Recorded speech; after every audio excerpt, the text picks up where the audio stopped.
말씀을 찾으시고 한 목소리로 같이 읽겠습니다. 여호와께서 시온의 포로를 불러 보내실 때에 우리는 꿈꾸는 것 같았도다. 그때 우리 입에는 웃음이 가득하고 우리 혀에는 찬양이 찼었도다. 그때 문나라 가운데에서 말하기를 여호와께서 그들을 위하여 큰 일을 행하셨다 하였도다. 여호와께서 우리를 위하여 큰 일을 행하셨으니 우리는 기쁘도다. 여호와여 우리의 포로를 남방 시내를 같이 돌려보내소서. 눈물을 흘리며 씨를 뿌리는 자는 기쁨으로 거두리로다. 울며 씨를 뿌리러 나가는 자는 반드시 기쁨으로 그 곡식단을 가지고 돌아오리로다. 아멘. 오늘 우리가 읽은 이 시편 129편의 말씀은 이스라엘 백성들이 포로에서 해방된 것을 기념해서 그 기쁨을 노래하는 시입니다. 이스라엘 백성들은 본래 성전에 제사하러 올라갈 때에 1년에 3차례씩 제사를 드리러 올라갔는데 성전에 올라가면서 이 기쁨의 노래를 불렀기 때문에 오늘 우리 시편 126편 그 제목에도 성전에 올라가는 노래라 이렇게 되어 있습니다. 예루살렘이 원래 BC 586년에 멸망을 했습니다. 바벨론 나라에 침공을 받아서 멸망을 하고 예루살렘 성과 그리고 예루살렘 성전이 파괴가 되었습니다. 성전에 있는 많은 금과 은으로 된 성전 기구들, 제사 드릴 때 사용했던 모든 것들이 다 바벨론 나라에 빼앗기게 됐습니다. 그것만 빼앗긴 것이 아니라 당시에 그 유다의 왕이었던 시드기야 왕은 두 눈을 뽑힐 정도로 이렇게 뽑혀서 바벨론 나라의 포로로 끌려갔고, 그리고 백성들과 또 그 고관 대작들, 지혜 있는 사람들, 이런 모든 사람들을 하여튼 쓸만한 사람이라 생각했던 사람들을 다 포로로 잡아갔습니다. 그래서 결국은 예루살렘 성에는 남들이 보기에는 다 하찮은 이런 천민들만 남아있게 되었다 하는 것입니다. 그렇게 포로로 끌려가서 약 70년 동안 바벨론 나라의 식민지로 노예 생활을 감당했습니다. 그들의 고통과 슬픔은 이루 말할 수가 없었는데 하나님께서 때가 참에 그들을 페르시아라고 하는 나라를 통해서 바벨론 나라를 멸망시키시고, 그리고 히브리 민족을 다시금 예루살렘으로 돌아오게 하는 그러한 놀라운 일을 행하셨습니다. 우리나라가 일제히 36년 동안 식민지 생활을 했을 때 8.15 광복절을 맞이하면서 백성들이 얼마나 기뻐했습니까?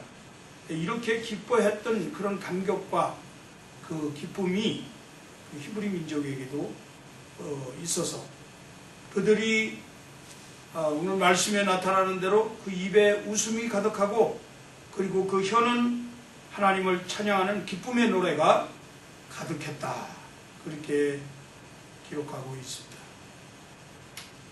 오늘 이 말씀을 통해서 우리가 하나님이 하신 큰 일에 대해서 생각해보고, 그리고 우리에게 행하신 이 하나님의 큰 일을 또 우리 아닌 다른 사람에게도 행해달라고 기도하기를 원합니다. 그리고 이 일을 이룰 때까지 하나님께서 큰 일을 우리를 통해서 행하실 줄로 믿고, 우리는 낙심하지 아니하고 절망하지 아니하면서 눈물을 흘릴지라도, 고통이 있을지라도 그 씨를 뿌리는 그러한 수고를 감당하고자 하는 것이 오늘 말씀의 요지라고 말씀드릴 수 있습니다. 그때의 문나라 가운데에서 말하기를 여호와께서 그들을 위하여 큰 일을 행하셨도다. 얼마나 놀라운 일이었는지 주변의 나라들이 다 그렇게 큰 일을 행했다고 간증을 했습니다. 하나님께서 너희들이 믿는 하나님이 이와 같은 일을 행하셨다. 그렇게 주변의 나라 사람들이 놀란 거죠. 이스라엘이 회복되리라고 생각하지 못했잖아요. 70년간 바벨론 나라의 포로가 되어서 노예 생활을 하면서 살았다는 거죠. 근데 그렇게 오랜 세월을 어쩌면 25년에 한 번씩 한 제너레이션이 되어진다고 하는데 약 3세대가 지나도 그렇게 포로 생활을 하다가 갑자기 고레스 왕에 의해서 이스라엘 백성들이 1차 또 2차 3차 이렇게 포로가 귀환되어져서 자기의 옛 고국으로 돌아가는 일이 벌어지게 된 것입니다.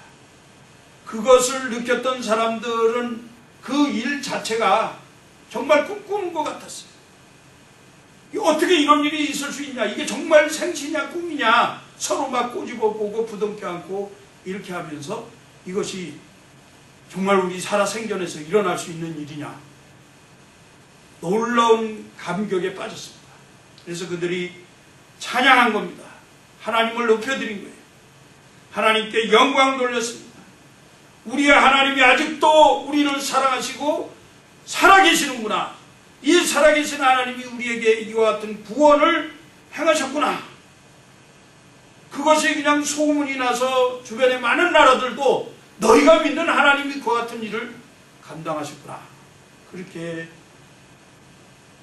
간증을 하는 것을 보게 됐습니다. 심리학에서 웃음이 주는 유익한 요소가 4가지 있다고 하는데요. 첫째는 집중력이 생긴다. 여러분 한번 웃어보세요. 너무 인상 쓰지 말고 한껏 웃어보세요. 한번 웃어보실래요? 지금? 네?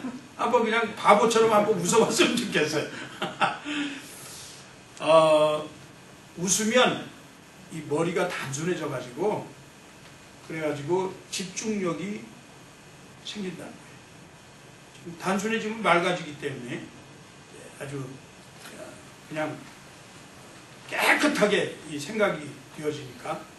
두 번째는 암기력이 높아진다. 기억력이 좋아진다는 거죠.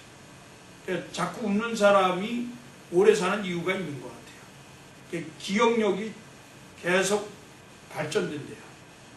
왜냐하면 단순하기 때문에 집중력이 높아지고 그래서 단순한 사람이, 맑아진 사람이 결국은 기억력을 많이 갖게 되는 거죠. 세 번째는 사교력이 높아진다. 그러니까 웃는 얼굴에 침 뱉는 거 봤습니까? 저처럼 생글생글 맨날 웃고 다니시면 좋을 것 같아요. 저는 이게 눈웃음을 잘 쳐가지고 옛날에 그 프리스쿨 사립학교에서 메인터넌스 일을 할 때도 선생님들이 다 날 좋아했어요.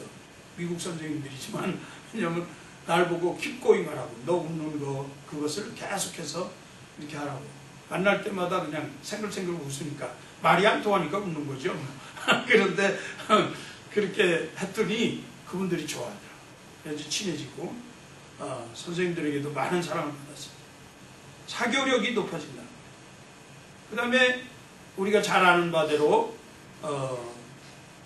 우리 몸에서 그 인터페론 감마라고 하는 우리의 몸을 좀 이렇게 모든 그 나쁜 것들을 죽이는 그런 살균 작용을 하는 효소가 이렇게 잘 생성되고, 그리고 우리가 잘 아는 엔돌핀은 고통을 이렇게 저지해 주는 거거든요. 아픈 거 이런 것들을 좀 쉽게 가라앉게 해주는 그런 엔돌핀이 형성돼서 그래서 우리의 건강에 좋다. 그래가지고 우리 어른들이 옛날에 일로 일소일소 그랬죠. 한 번 웃으면 젊어지고 한번 화내면 그러면 늙어진다. 그러니까 우리 가능하면 계속 웃는 게 좋은데 웃는 것도 이유가 있어야 되잖아요. 기쁨이 있어야 웃는 거 아니겠어요?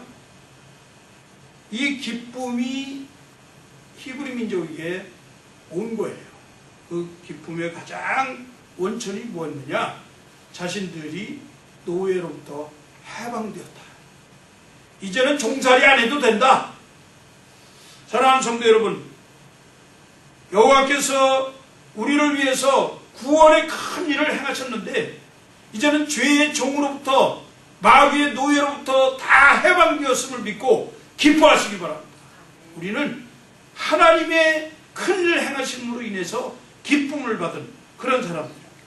우리 주님께서 오실 때에 말씀하시기를 큰 기쁨의 좋은 소식이다. 내가 큰 기쁨의 좋은 소식을 너희에게 전한다. 오늘날 다윗의 동네에 너희를 위하여 구주가 나셨으니 그리스도 주시니라. 그 큰 기쁨의 좋은 소식 되시는 분이 우리의 구주가 되시니까 우리는 자연적으로 기쁨과 감격이 넘칠 수밖에 없는 것입니다. 이사야 12장 3절 말씀에 그러므로 너희가 기쁨으로 구원의 우물들에서 물을 기르리로다.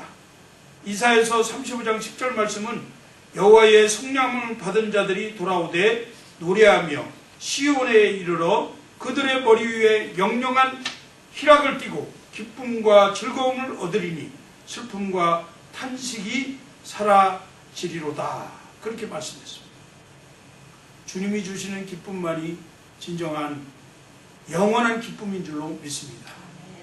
우리도 예수님의 십자가의 죽으심을 통해서 얻어지는, 그리고 그분이 죽을 뿐만 아니라 부활하셔서 우리에게 안겨주신 그 놀라운 기쁨과 감격이 날마다 우리의 삶 속에서 나타나서 이것이 다른 사람들에게 정말 잘 전달되어져 가지고 저 사람들은 무엇 때문에 저렇게 기뻐할까, 그러한 의문을 가질 수 있도록 그렇게 기뻐하는 기쁨이 우리에게 가득 차기를 간절히 기도합니다.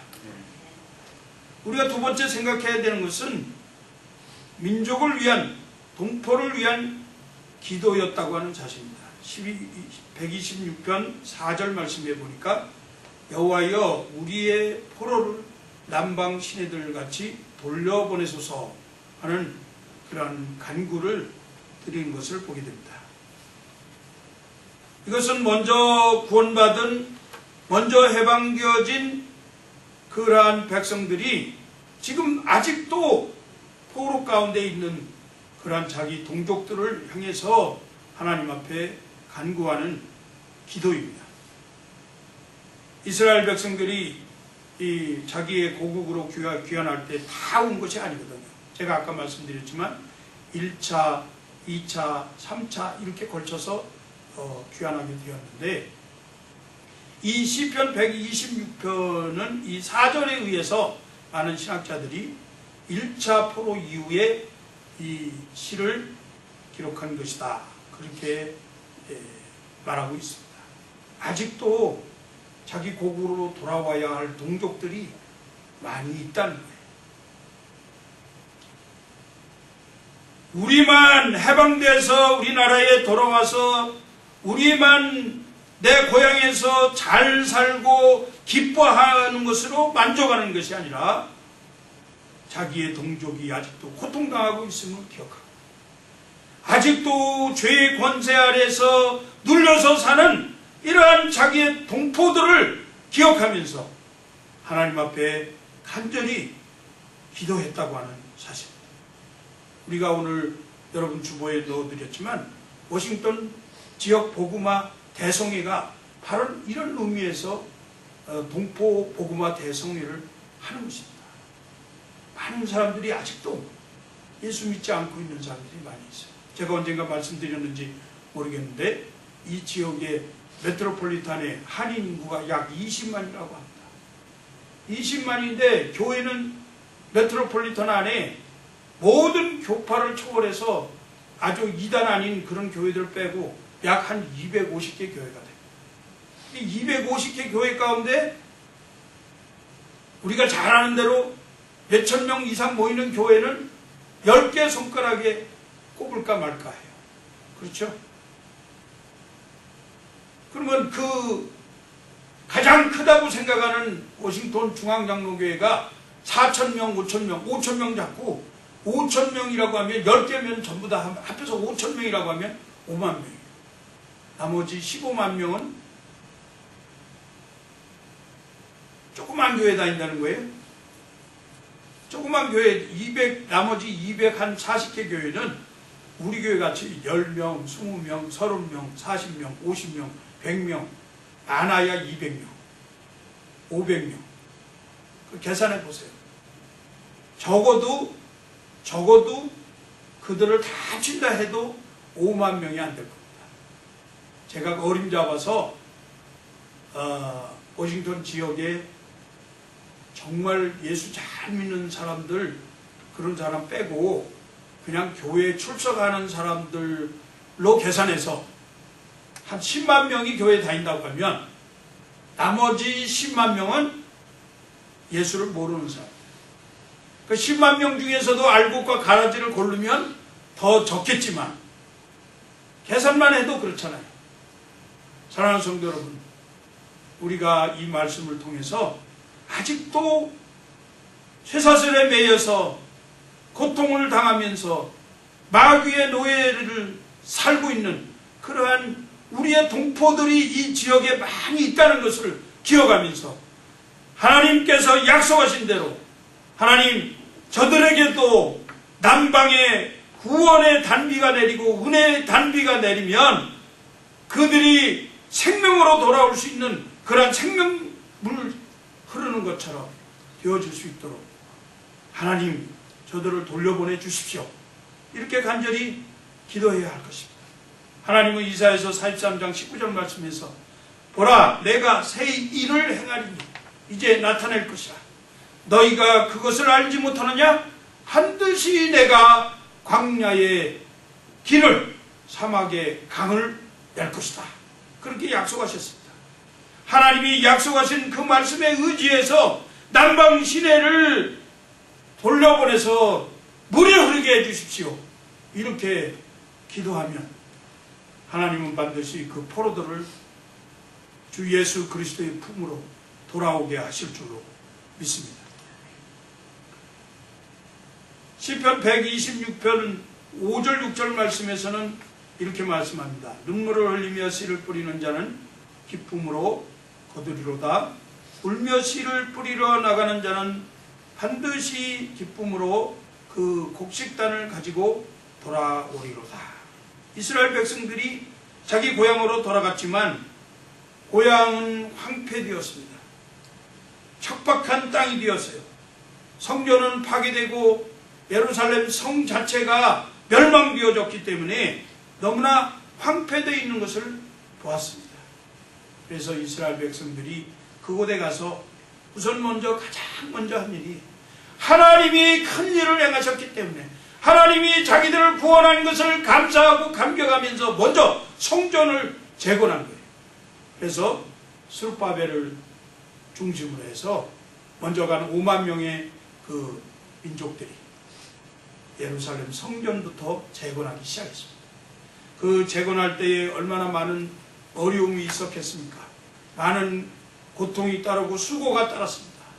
그리고 재원도 필요했을 것이고 그리고 반대하는 사람들도 방해하는 사람들도 있었을 것입니다. 그런 가운데에서 그들이 성전을 짓고 하나님 앞에 제사 예배드리기를 기뻐했습니다. 그럴 뿐만 아니라 그들이 이제 자기 민족들이 다시 돌아오면 이곳에서 같이 살아야 되기 때문에 이것을 정말 척박한 땅으로 그냥 놔두는 것이 아니라 그들이 열심히 수고해서 이곳에서 곡식이 나고 그리고 이 황무지가 푸른 초장이 되어지도록 만들기 위한 그러한 노력들을 했던 것입니다. 먼저 해방된 사람들은 이런 수고를 해야 합니다. 눈물을 흘리면서 이 고통을 감내해야 합니다. 우리가 세 번째 기억해야 할 것은 눈물을 흘리면서 씨를 뿌리는 이 수고를 감당해야 한다고 하는 사실입니다. 씨를 뿌릴 때 이스라엘 백성들 마음속에 소망이 있었을 거예요. 비전을 가지고 이 일을 했을 거예요. 그들은 절대로 요행을 바라지 않았습니다. 가서 적당히 살면은 무엇이 되겠지 이렇게 생각하지 않았을 거예요. 그 밭을 일구기 위해서 돌짝들을 다 끄집어내고 그리고 그 안에 잡초들을 제거하고 이렇게 하는 동안에 얼마나 많은 피를 보았겠어요. 그 수고가 이루 말할 수 없었을 것입니다. 그러나 그 수고를 감당할 때 그들이 그렇게 할 수 있었던 것은 반드시 기쁨으로 단을 거둘 것이라고 하는 그러한 하나님의 공의를 믿었기 때문에 그들은 소망을 가지고 그렇게 수고를 감당했을 것입니다. 야고보 사도가 슬퍼하며 애통하며 울지어다 너희 웃음을 애통으로 너희 즐거움을 근심으로 바꾸라 이렇게 말씀한 그 배경에는 바로 이와 같은 뜻이 있다고 생각합니다. 우리가 지금 해방돼서 기쁘지만 그러나 우리 뒤에 아직도 돌아오지 아니하는 이러한 동포들이 있다. 아직도 예수 믿어야 할 저 백성들이 있다. 저들도 해방되어져야 하는데 그런 간절한 마음에서 애통하는 기도를 드리고 그리고 늘 저들을 위한 근심 속에 어떻게 하면 빨리 저들이 하나님의 전으로 돌아올 것인가 이런 마음을 간직하면서 그 즐거워할 것이 아니라 즐거움으로 끝나는 것이 아니라 즐거워하고만 있을 것이 아니라 그들을 걱정하고 염려하고 그리고 그들을 자주 하나님 앞으로 인도할 수 있도록 그렇게 노력하는 그러한 수고가 있어야 할 것입니다. 땅이라고 하는 것은 정직하다고 그래요. 그래서 땅은 심은 대로 거둔다고 그래요. 땅은 수고한 만큼 대가를 지불한 만큼 우리에게 열매를 가져다 줍니다. 그래서 농부들이 이러한 것을 알기 때문에 아침 이런 시간부터 띠아볕에도 아랑곳하지 아니하고 밤늦게까지 그렇게 수고하면서 부지런히 피땀 흘려서 씨를 뿌리고 그리고 밭을 가꾸고 열매를 얻기 위한 그 수고를 감당하는 것입니다. 그렇게 할 때 그 수고는 말할 수 없이 그 결과가 확연히 달라진 모습으로 나타나는 것을 볼 수 있습니다. 영적인 열매와 수확도 마찬가지라고 저는 믿습니다. 우리가 열심히 전도하고 또 말씀을 읽고 묵상하고 그리고 그 말씀에 순종하면서 사는 모습을 보여주는 것이 많은 영적인 열매를 맺는 결과입니다.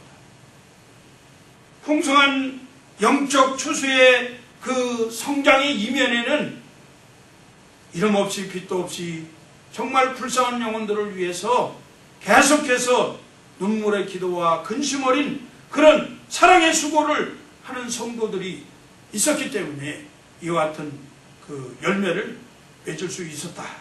그렇게 생각이 되어집니다. 사도 바울이 두란노 서원에서 말씀을 열심히 가르쳤습니다. 제자 양성을 성공적으로 거두었습니다.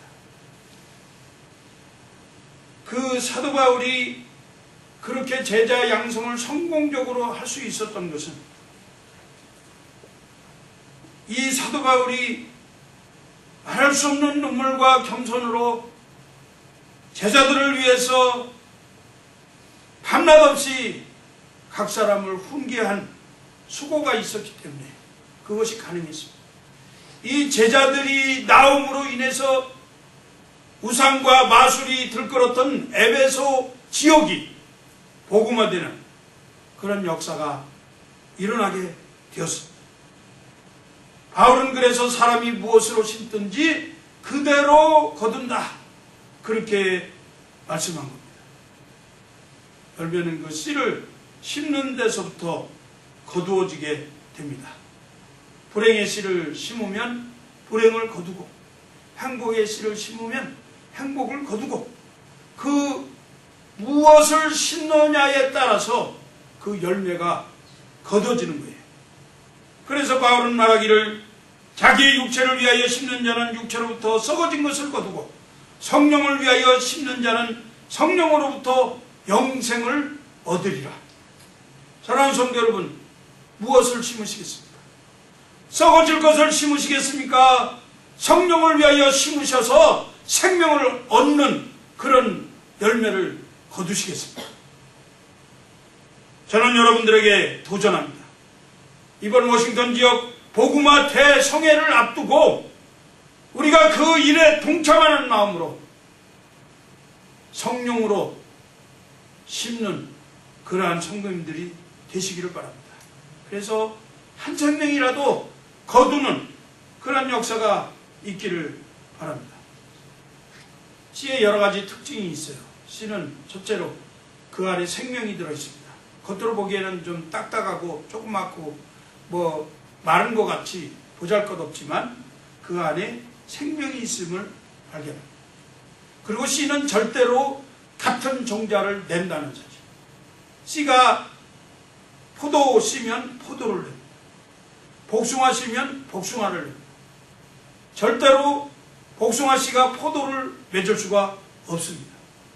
그리고 이 씨는 엄청난 번식률이 있어요. 그래서 승법 번식이라고 그러죠. 하나를 심었는데 수백 개, 수천 개, 수만 개가 달려지는 것을 보게 됩니다. 씨는 적당한 환경에서 잘 자라게 됩니다. 이게 맞아야 돼요. 기후 조건도 맞고 시기도 맞고 적당한 그 옥토도 맞아야 되는 거죠. 토질이 맞아야 되죠. 만일에 씨가 성경에서도 예화로 말씀하셨지만은 돌짝밭에 떨어지거나 가시밭에 떨어지거나 딱딱한 그 포장도로 길가에 떨어지면 열매를 맺지 못합니다. 씨가 심어야 될 그 시기를 놓치면 열매를 맺지 못합니다. 씨가 기후 조건이 나빠서 적당한 온도와 적당한 그 강수량이 없으면 또 열매를 맺지 못합니다. 바로 적당한 그런 조건이 맞아야 됩니다. 씨는 뿌리는 그 씨 속에 많은 영양분이 들어있어요. 생명력이 있기 때문에 그래서 그 씨는 영양분이 많아서 건강에 좋다고 해가지고 요즘은 포도씨도 먹고 석류씨도 먹고 무슨 씨를 이렇게 잡수시는 것을 보게 되는데 이것이 몸에 좋다고 그래가지고 이렇게 씨는 여러 가지 영적인 의미가 있어요. 근데 이 씨는 새들이 좋아합니다. 영적으로 해석하면 마귀가 좋아해요. 그래서 뺏어가려고 해요. 자꾸 자기가 먼저 삼켜버리려고 합니다. 그러기 전에 우리가 씨를 도둑맞지 아니하도록 우리가 스스로 보호하고 우리가 그것을 관리하고 우리가 먼저 생명으로 나올 수 있도록 잘 가꾸고 그렇게 심어야 하는 것입니다. 우리는 예수 그리스도의 생명의 씨를 간직한 성도들입니다. 이 씨를 다른 사람들에게도 나눠줄 수 있도록 부지런히 이 생명을 전해야 할 것입니다. 씨를 심을 때 절대로 낙심하지 않아요. 씨를 뿌리는데 얼마나 많은 힘든 일이 있겠어요. 고통스러운 일이 있겠어요. 하고 싶지 않을 때가 있습니다. 나가고 싶지 않을 때가 있어요. 그리고 지금 이 씨를 심었는데 아무리 심어도 열매를 맺지 않는 것 같은 그러한 때가 있습니다. 그런 생각이 우리 마음속에 들어오잖아요. 그래서 절망하기 쉽습니다. 낙심하게 됩니다. 포기합니다. 그런데 그렇게 해서는 안 됩니다. 우리는 열심히 전도했지만 뚜렷한 열매가 없다 할지라도 복음을 전해야 합니다. 만나는 사람마다 예수 그리스도를 증거하시기 바랍니다. 할 수 있는 대로 우리 교회 주보라도 갖다 전하시고 여러분들이 만들어서라도 이렇게 전하시고 예수 그리스도를 소개하는 게 필요합니다. 요즘 종이쪽이 누가 잘 봅니까? 안 본다고 생각해도 주시면 됩니다. 자꾸만 주다 보면 그래도 말씀이 성령이 역사하셔서 보게 되는 거예요. 이제 마지막으로 말씀을 정리해서 말씀을 드립니다. 시편 126편은 성전에 올라가는 노래, 그렇게 제목이 되었습니다. 하나님 앞에 감사하며 찬송하기 위해서 예배드리러 갈 때에 부르는 노래였습니다. 이 노래를 부를 때 이스라엘 백성들은 무슨 생각을 했겠습니까? 과거에 하나님이 우리 민족을 애굽에서 종살이할 때에 우리를 구원하셔서 가나안 복지로 향하게 하셨고, 그 가나안 복지에서 잘 살던 우리들이 하나님의 말씀에 순종하지 아니하고 하나님을 거역하고 하나님께 범죄하고 사는 결과로 인해서 다시금 우리가 바벨론의 포로가 돼서 갔었는데, 그 바벨론 포로 기간 동안에 하나님이 우리를 아직도 사랑하셔서, 끝까지 사랑하셔서 다시 우리를 우리의 고국으로 돌려보내셨다. 이것이 얼마나 놀라운 은혜인가, 이것이 얼마나 큰 사랑인가, 이것을 기억하면서 성전에 하나님을 예배하러 가면서 불렀던 찬양입니다. 하나님께서 행하신 그 일을 볼 때마다 우리 마음에, 야, 내가 정말 꿈꾸는 것 같다. 어떻게 이런 일이 갑자기 일어날 수 있을까? 나는 이제 절망하고 여기서 죽을 수밖에 없다고 생각했는데, 여기서 그냥 다 망하고 끝나는 줄로 알았는데 하나님이 나를 다시 회복시키셨구나.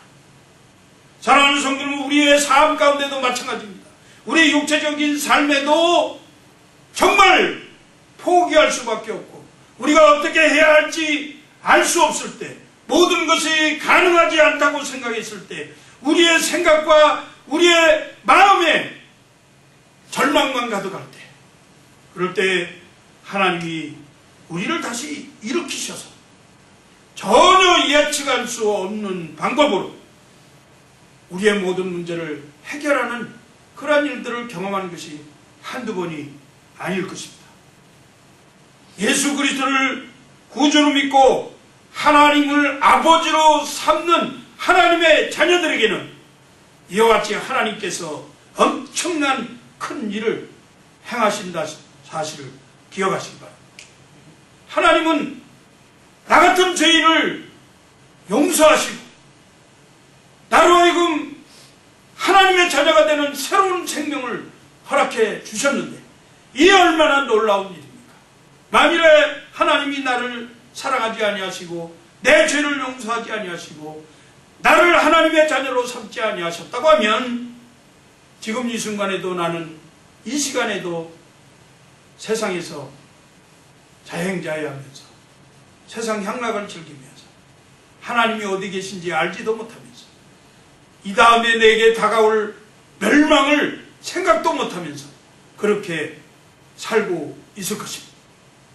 그러나 하나님이 우리를 사랑하셔서, 이처럼 사랑하셔서 나를 하나님의 자녀로 삼아 주셨으니, 내가 만나는 사람마다 이 흥분된 마음을 전하지 않을 수가 없잖아요. 우리가 즐거운 일이 있을 때, 갑자기 어떤 일이 생겨졌을 때, 그때 많은 사람들에게 자랑하잖아요. 막 입에 침을 튀기면서 옛날 얘기를 또 하잖아요. 기억하고 감사하고, 누가 뭐 감사하지 말라고 그래도 막 감사가 절로 나오잖아요. 하나님이 하신 일을 생각할 때마다 우리는 이렇게 노래하고 기뻐하고 찬양할 수밖에 없는 것입니다. 하나님이 행하신 큰 일은 우리를 구원하신 일입니다. 하나님이 행하신 큰 일은 절대로 우리가 다시는 하나님의 백성이 될 것 같다고 생각 안 했는데, 하나님이 자기 아들 예수 그리스도까지 십자가에서 죽게 하시면서까지 그분을 통해서 그분을 믿는 믿음으로 말미암아 구원을 얻게 하는 이러한 놀라운 일을 행하셨습니다. 이 큰 일을 행하신 그분이 앞으로 우리의 미래의 삶에 소망을 가지고 사는 그 모든 삶에 하나님이 또 다시 큰 일을 행하지 아니하시겠습니까? 얼마든지 우리 하나님은 큰 일을 행하실 것입니다. 우리를 끝까지 사랑하시기 때문에 우리가 어떤 일을 당하든 어떤 형편에 있든 어떤 좌절에 빠지든 하나님은 다시 우리를 일으키실 것입니다. 우리를 위해서 못하실 일이 없잖아요. 자기 아들까지 주셨는데 하나님은 반드시 우리를 위해서 확실한 소망을 갖도록 하실 것입니다. 그래서 사도 바울이 로마서 8장에서 누가 우리를 그리스도의 사랑에서 끊으리요? 누가 우리를 대적하리요? 그렇게 고백했던 거예요. 누구도 하나님을 대적할 자가 없기 때문에, 누구도 하나님의 사랑을 끊을 수 없기 때문에 사도 바울은 하나님의 사랑을 의심하지 않고 하나님이 반드시 우리를 앞으로도 소망을 가지고 살 수 있도록 큰 일을 행하실 것이다, 그렇게 믿었던 것입니다. 하나님이 큰 일을 행하셨습니다. 저와 여러분을 구원하셨습니다. 이 구원한 이 큰 일에 우리가 즐거워하고 감사할 뿐만 아니라 아직도 그 큰 일 행하신 일을 깨닫지 못하는 우리의 동포들이 있음을 기억하고 그들을 위해서 눈물로 하나님 앞에 기도해야 할 것입니다. 하나님, 저들에게도 구원의 비, 은혜의 단비를 내려주십시오. 그래서 그들로 하여금 다시금 돌아오게 해주십시오. 그들도 우리와 같이 생명을 얻고 하나님의 자녀가 되는 권세를 누리게 해주십시오. 하나님, 저들을 자비와 공의로 불쌍히 여겨주셔서 하나님의 자녀 삼아 주십시오. 저들도 예수 그리스도를 구주로 고백하는 믿음의 자녀들이 되게 해 주십시오. 이와 같이 간절히 기도해야 할 것입니다. 그것이 우리의 마음속에 고통으로 남아있어야 합니다. 근심이 되어야 합니다. 저들을 어떻게 하면 구원할까? 그런 마음이 우리 속에 서 있어서 그들을 구원하기 위해서 우리는 기도만 할 것이 아니라 눈물로 씨를 뿌리면서 날마다 밭에 나가서 일을 하고 부지런히 우리의 삶을 돌이키고 우리의 삶 속에서 혹시라도 만일에 이곳에서 주어진 여건 안에서 잘못된 것이 있다고 하면 하나님 앞에 우리 자신이 먼저 돌이키고, 그리고 하나님, 저들을 위해서 우리가 일할 수 있도록 힘주시옵소서, 이렇게 기도하면서 우리도 열심히 미래를 향해서 달려나가는 그런 삶을 살아야 될 줄로 믿습니다. 오늘 이곳에서 뿌린 여러분들의 눈물이 씨앗이 되어서 반드시 하나님은 우리를 통해서 이 워싱턴 지역에, 브리스토 지역에 불신 영혼들을 하나님 앞으로 돌이키는 그러한 축복을 주실 줄로 분명히 믿습니다. 이와 같은 소망을 가지고 열심히 복음 전하는 귀한 우리 그레이스 라이프 안인교회 성도님들 되어주시기를 주의 이름으로 다시 한번 부탁을 드립니다.